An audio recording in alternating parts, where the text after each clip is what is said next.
Chapter 14. For several subsequent days I saw little of Mr. Rochester. In the mornings he seemed much engaged with business, and in the afternoon gentlemen from Millcote or the neighbourhood called, and sometimes stayed to dine with him. When his sprain was well enough to admit of horse exercise, he rode out a good deal, probably to return these visits, as he generally did not come back till late at night. During this interval, even Adèle was seldom sent for to his presence, and all my acquaintance with him was confined to an occasional rencontre in the hall, on the stairs, or in the gallery, when he would sometimes pass me haughtily and coldly, just acknowledging my presence by a distant nod or a cool glance, and sometimes bow and smile with gentlemanlike affability. His changes of mood did not offend me, because I saw that I had nothing to do with their alternation. The ebb and flow depended on causes quite disconnected with me. One day he had had company to dinner, and had sent for my portfolio, in order, doubtless, to exhibit its contents. The gentleman went away early to attend a public meeting at Millcote, as Mrs. Fairfax informed me, but the night being wet and inclement, Mr. Rochester did not accompany them. Soon after they were gone he rang the bell. A message came that I and Adèle were to go downstairs.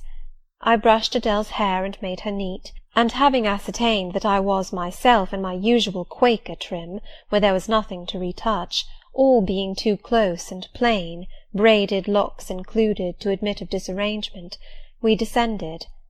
Adèle wondering whether the petit coffre was at length come, for owing to some mistake its arrival had hitherto been delayed. She was gratified. There it stood, a little carton, on the table when we entered the dining-room. She appeared to know it by instinct. "Ma boîte! Ma boîte!" exclaimed she, running towards it. "Yes, there is your boîte at last. Take it into a corner, you genuine daughter of Paris, and amuse yourself with disemboweling it," said the deep and rather sarcastic voice of Mr. Rochester, proceeding from the depths of an immense easy-chair at the fireside. "And mind," he continued, "don't bother me with any details of the anatomical process, or any notice of the condition of the entrails. Let your operation be conducted in silence. Tiens-toi tranquille, enfant, comprends-tu?" Adèle seemed scarcely to need the warning. She had already retired to a sofa with her treasure, and was busy untying the cord which secured the lid. Having removed this impediment, and lifted certain silvery envelopes of tissue paper, she merely exclaimed, "Oh ciel, que c'est beau!" and then remained absorbed in ecstatic contemplation. "Is Miss Eyre there?" now demanded the master, half rising from his seat to look round to the door, near which I still stood. "Ah! Well, come forward. Be seated here." He drew a chair near his own. "I am not fond of the prattle of children," he continued. "For, old bachelor as I am, I have no pleasant associations connected with their lisp. It would be intolerable to me to pass a whole evening tête-à-tête with a brat. Don't draw that chair farther off, Miss Eyre. Sit down exactly where I placed it. If you please, that is. Confound these civilities. I continually forget them. Nor do I particularly affect simple-minded old ladies. By the by, I must have mine in mind. It won't do to neglect her. She is a Fairfax, or wed to one, and blood is said to be thicker than water." He rang, and dispatched an invitation to Mrs. Fairfax, who soon arrived, knitting-basket in hand. "Good evening, madam. I sent to you for a charitable purpose. I have forbidden Adèle to talk to me about her presence, and she is bursting with repletion. Have the goodness to serve her as an auditress and interlocutrice. It will be one of the most benevolent acts you ever performed." Adèle, indeed, no sooner saw Mrs. Fairfax than she summoned her to her sofa, and there quickly filled her lap with the porcelain, the ivory, the waxen contents of her boîte, pouring out meantime explanations and raptures in such broken English as she was mistress of. "Now I have performed the part of a good host," pursued Mr. Rochester. "Put my guests into the way of amusing each other, I ought to be at liberty to attend to my own pleasure. Miss Eyre, Draw your chair still a little farther forward. You are yet too far back. I cannot see you without disturbing my position in this comfortable chair, which I have no mind to do." I did as I was bid, though I would much rather have remained somewhat in the shade, but Mr. Rochester had such a direct way of giving orders, it seemed a matter of course to obey him promptly. We were, as I have said, in the dining-room. The lustre, which had been lit for dinner, filled the room with a festal breadth of light. The large fire was all red and clear. The purple curtains hung rich and ample before the lofty window and loftier arch. Everything was still, save the subdued chat of Adele, she dared not speak loud, and filling up each pause, the beating of winter rain against the panes. Mr. Rochester, as he sat in his damask-covered chair, looked different to what I had seen him look before, not quite so stern, much less gloomy. There was a smile on his lips, and his eyes sparkled, whether with wine or not I am not sure, but I think it very probable. He was, in short, in his after-dinner mood, more expanded and genial, and also more self-indulgent than the frigid and rigid temper of the morning.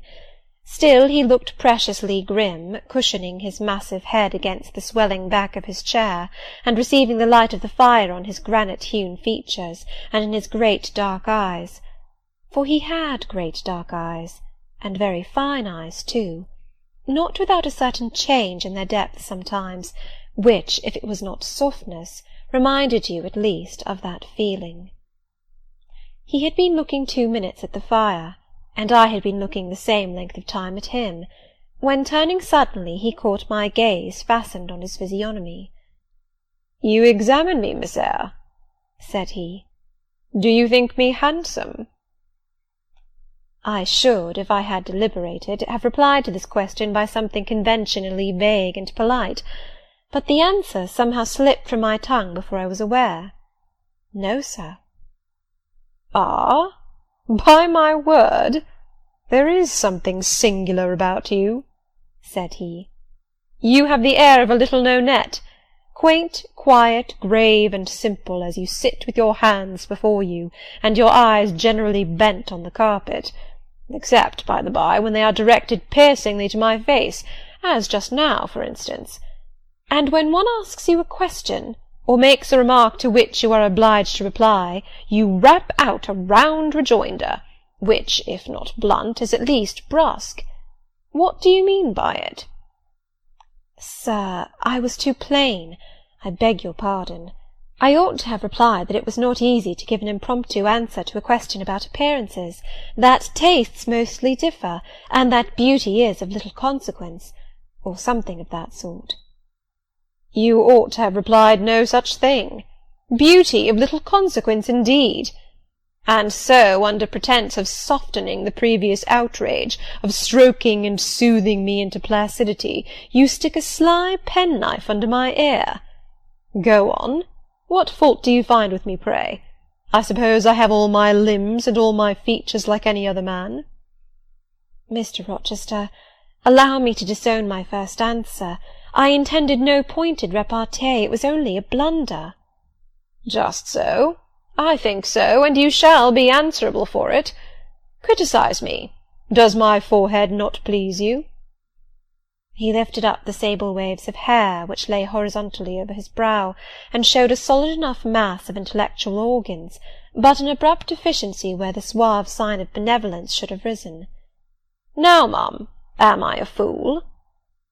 "Far from it, sir. You would perhaps think me rude if I inquired in return whether you are a philanthropist." "There again! Another stick of the penknife, when she pretended to pat my head, and that is because I said I did not like the society of children and old women, low be it spoken. No, young lady, I am not a general philanthropist, but I bear a conscience." And he pointed to the prominences which are said to indicate that faculty, and which, fortunately for him, was sufficiently conspicuous, giving indeed a marked breadth to the upper part of his head. "And besides, I once had a kind of rude tenderness of heart.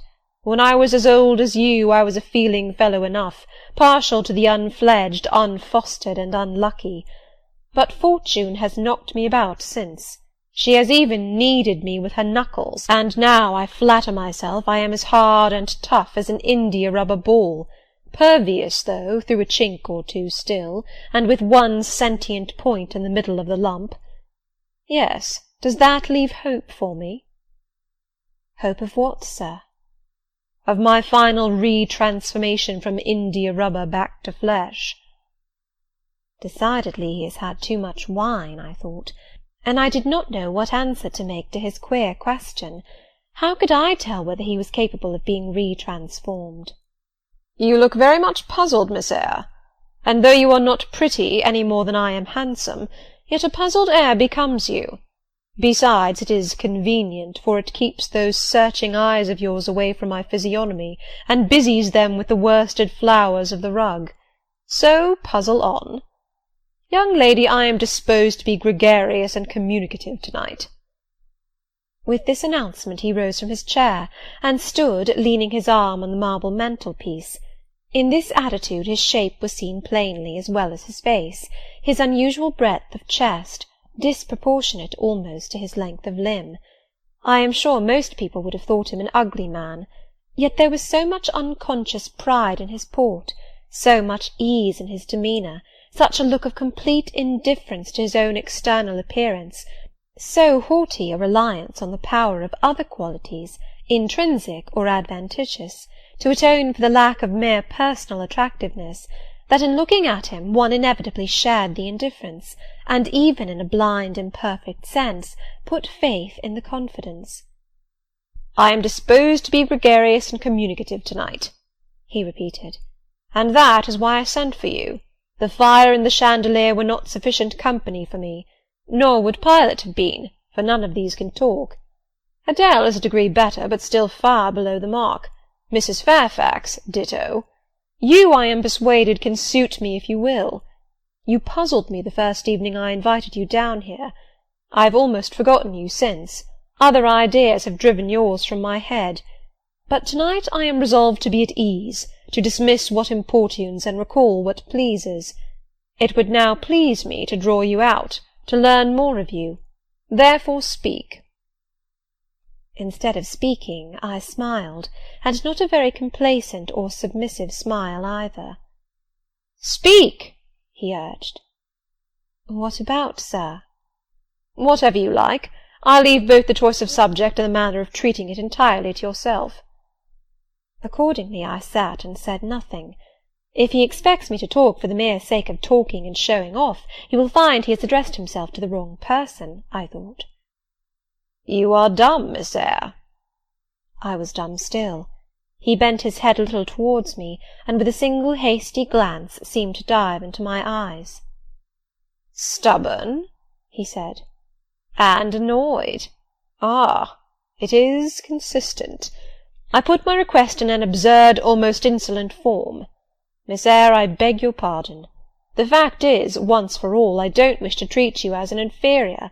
That is," correcting himself, "I claim only such superiority as must result from 20 years' difference in age and a century's advance in experience. This is legitimate, et j'y tiens, as Adele would say. And it is by virtue of this superiority, and this alone, that I desire you to have the goodness to talk to me a little now, and divert my thoughts, which are galled with dwelling on one point, cankering as a rusty nail."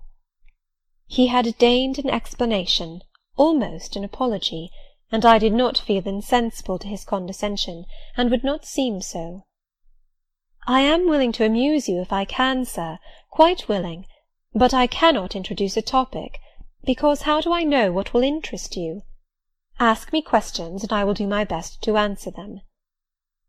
"Then, in the first place, do you agree with me that I have a right to be a little masterful, abrupt, perhaps exacting sometimes, on the grounds I stated, namely, that I am old enough to be your father, and that I have battled through a varied experience with many men of many nations, and roamed over half the globe, while you have lived quietly with one settled people in one house?" "Do as you please, sir." "That is no answer. Or rather it is very irritating, because a very evasive one. Reply clearly." "I don't think, sir, you have a right to command me, merely because you are older than I, or because you have seen more of the world than I have. Your claim to superiority depends on the use you have made of your time and experience." "Humph! Promptly spoken. But I won't allow that, seeing it would never suit my case, as I have made an indifferent, not to say a bad, use of both advantages. Leaving superiority out of the question, then, you must still agree to receive my orders now and then, without being piqued or hurt by the tone of command. Will you?" I smiled. I thought to myself, Mr. Rochester is peculiar. He seems to forget that he pays me £30 per annum for receiving his orders. "The smile is very well," said he, catching instantly the passing expression. "But speak too." "I was thinking, sir, that very few masters would trouble themselves to inquire whether or not their paid subordinates were piqued and hurt by their orders." "Paid subordinates? What? You are my paid subordinate, are you? Oh, yes, I had forgotten the salary. Well, then, on that mercenary ground, will you agree to let me hector a little?" "No, sir, not on that ground, but on the ground that you did forget it, and that you care whether or not a dependent is comfortable in his dependency, I agree heartily." "And will you consent to dispense with a great many conventional forms and phrases, without thinking that the omission arises from insolence?" "I am sure, sir, I should never mistake informality for insolence. One I rather like, the other nothing free-born would submit to, even for a salary." "Humbug! Most things free-born will submit to anything for a salary. Therefore keep to yourself, and don't venture on generalities of which you are intensely ignorant. However, I mentally shake hands with you for your answer, despite its inaccuracy, and as much for the manner in which it was said as for the substance of the speech. The manner was frank and sincere. One does not often see such a manner. No, on the contrary, affectation or coldness or stupid, coarse-minded misapprehension of one's meaning are the usual rewards of candour. Not 3 in 3,000 raw schoolgirl governesses would have answered me as you have just done. But I don't mean to flatter you. If you are cast in a different mould to the majority, it is no merit of yours. Nature did it. And then, after all, I go too fast in my conclusions. For what I yet know, you may be no better than the rest. You may have intolerable defects to counterbalance your few good points." "And so may you," I thought. My eye met his as the idea crossed my mind. He seemed to read the glance, answering as if its import had been spoken as well as imagined. "Yes, yes, you are right," said he. "I have plenty of faults of my own. I know it, and I don't wish to palliate them, I assure you. God wot, I need not be too severe about others. I have a past experience, a series of deeds, a colour of life to contemplate within my own breast, which I might well call my sneers and censures from my neighbours to myself. I started, or rather, for like other defaulters, I like to lay half the blame on ill fortune and adverse circumstances, was thrust on to a wrong tack at the age of 21, and have never recovered the right course since. But I might have been very different. I might have been as good as you, wiser, almost as stainless. I envy you your peace of mind, your clean conscience, your unpolluted memory. Little girl, a memory without blot or contamination must be an exquisite treasure, an inexhaustible source of pure refreshment, is it not? How was your memory when you were 18, sir? All right, then. Limpid, salubrious. No gush of bilge water had turned it to fetid puddle. I was your equal at 18, quite your equal. Nature meant me to be, on the whole, a good man, Miss Eyre, one of the better kind, and you see I am not so. You would say you don't see it. At least I flatter myself I read as much in your eye. Beware, by the by, what you express with that organ. I am quick at interpreting its language. Then take my word for it. I am not a villain, you are not to suppose that. Not to attribute to me any such bad eminence, but owing, I verily believe, rather to circumstances than to my natural bent, I am a trite, commonplace sinner, hackneyed in all the poor petty dissipations with which the rich and worthless try to put on life. Do you wonder that I avow this to you? Know that in the course of your future life You will often find yourself elected the involuntarily confidant of your acquaintances' secrets. People will instinctively find out, as I have done, that it is not your forte to tell of yourself, but to listen while others talk of themselves. They will feel, too, that you listen with no malevolent scorn of their indiscretion, but with a kind of innate sympathy, not the less comforting and encouraging because it is very unobtrusive in its manifestations. How do you know? How can you guess all this, sir? I know it well. Therefore I proceed almost as freely as if I were writing my thoughts in a diary. You would say I should have been superior to circumstances. So I should. But you see I was not. When fate wronged me, I had not the wisdom to remain cool. I turned desperate. Then I degenerated. Now, when any vicious simpleton excites my disgust by his paltry ribaldry, I cannot flatter myself that I am better than he. I am forced to confess that he and I are on a level. I wish I had stood firm. God knows I do. Dread remorse when you are tempted to err, Miss Eyre. Remorse is the poison of life. Repentance is said to be its cure, sir. It is not its cure. Reformation may be its cure, and I could reform. I have strength yet for that, if— But where is the use of thinking of it, hampered, burdened, cursed as I am? Besides, since happiness is irrevocably denied me, I have a right to get pleasure out of life, and I will get it, cost what it may. Then you will degenerate still more, sir. Possibly. Yet why should I, if I can get sweet, fresh pleasure? And I may get it as sweet and fresh as the wild honey the bee gathers on the moor. It will sting. It will taste bitter, sir. How do you know? You never tried it. How very serious, how very solemn you look! And you are as ignorant of the matter as this cameo head, taking one from the mantelpiece. You have no right to preach to me, you neophyte, that have not passed the porch of life, and are absolutely unacquainted with its mysteries. I only remind you of your own words, sir. You said error brought remorse, and you pronounced remorse the poison of existence. And who talks of error now? I scarcely think the notion that flitted across my brain was an error. I believe it was an inspiration rather than a temptation. It was very genial, very soothing. I know that. Here it comes again. It is no devil, I assure you. Or if it be, it has put on the robes of an angel of light. I think I must admit so fair a guest when it asks entrance to my heart. Distrust it, sir. It is not a true angel. Once more, how do you know? By what instinct do you pretend to distinguish between a fallen seraph of the abyss and a messenger from the eternal throne, between a guide and a seducer? I judge by your countenance, sir, which was troubled when you said the suggestion had returned upon you. I feel sure it will work you more misery if you listen to it. Not at all. It bears the most gracious message in the world. For the rest, you are not my conscience-keeper, so don't make yourself uneasy. Here, come in, bonny wanderer. He said this as if he spoke to a vision, viewless to any eye but his own. Then, folding his arms, which he had half extended, on his chest, he seemed to enclose in their embrace the invisible being. Now, he continued, again addressing me, I have received the pilgrim, a disguised deity, as I verily believe. Already it has done me good. My heart was a sort of charnel. It will now be a shrine.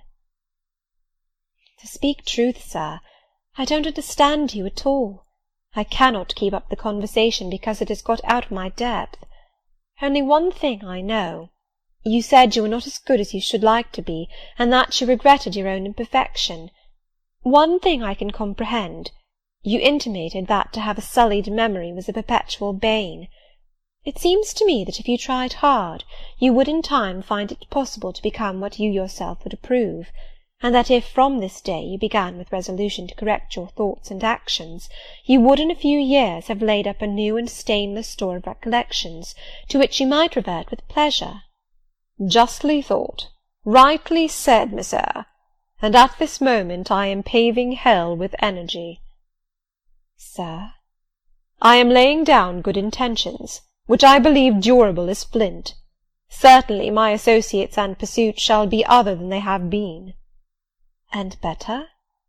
And better. So much better as pure ore is than foul dross. You seem to doubt me. I don't doubt myself. I know what my aim is, what my motives are, and at this moment I pass a law, unalterable as that of the Medes and Persians, that both are right. They cannot be, sir, if they require a new statute to legalize them. They are, Miss Eyre, though they absolutely require a new statute. Unheard-of combinations of circumstances demand unheard-of rules. That sounds a dangerous maxim, sir, because one can see at once that it is liable to abuse. Sententious sage! So it is, but I swear by my household gods not to abuse it. You are human and fallible. I am. So are you. What then? The human and fallible should not arrogate a power with which the divine and perfect alone can be safely entrusted. What power? That of saying of any strange, unsanctioned line of action, "Let it be right." Let it be right.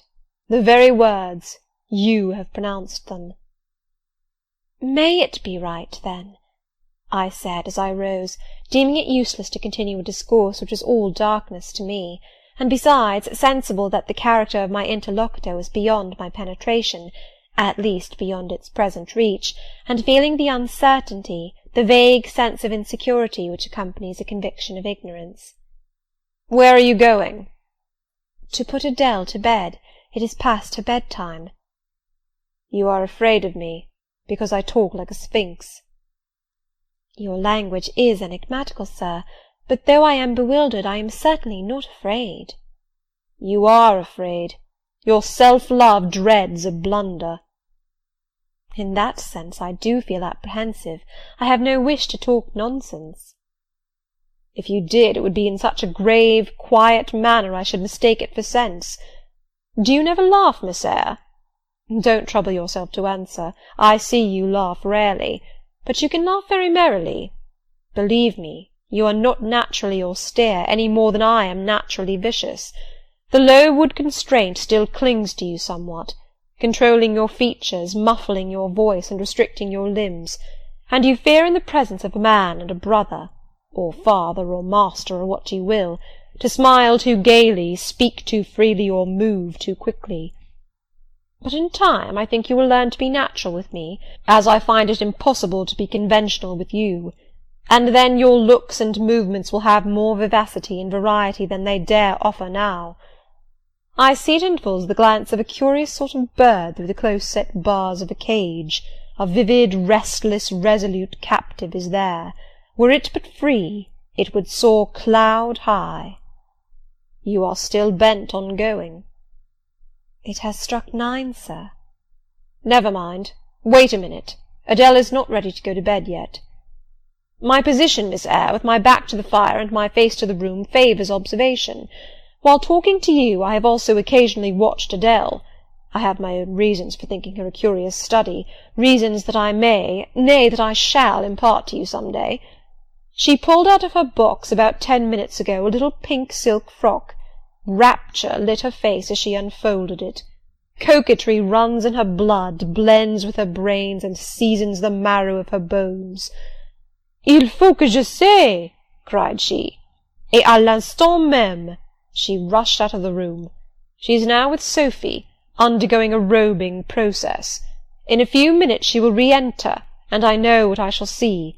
A miniature of Celine Varenne as she used to appear on the boards at the rising of— But never mind that. However, my tenderest feelings are about to receive a shock, such as my presentiment. Stay now to see whether it will be realized.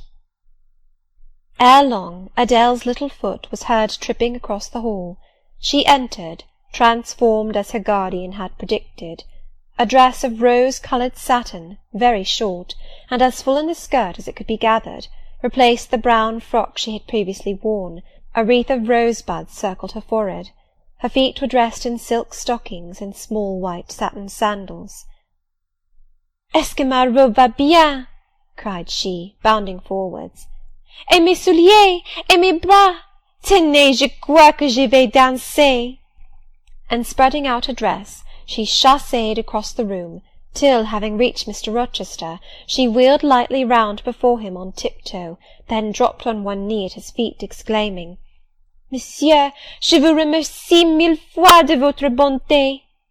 Then rising, she added, "C'est comme cela que maman faisait, n'est-ce pas, monsieur?" "Precisely," was the answer. "And comme cela she charmed my English gold out of my British breeches pocket. I have been green too, Miss Eyre. Ay, grass green. Not a more vernal tint freshens you now than once freshened me. My spring is gone, however, but it has left me that French floweret on my hands, which in some moods I would fain be rid of, not valuing now the root whence it sprang, having found that it was of a sort which nothing but gold dust could manure. I have but half a liking to the blossom, especially when it looks so artificial as just now. I keep it and rear it rather on the Roman Catholic principle of expiating numerous sins, great or small, by one good work. I'll explain all this some day. Good night."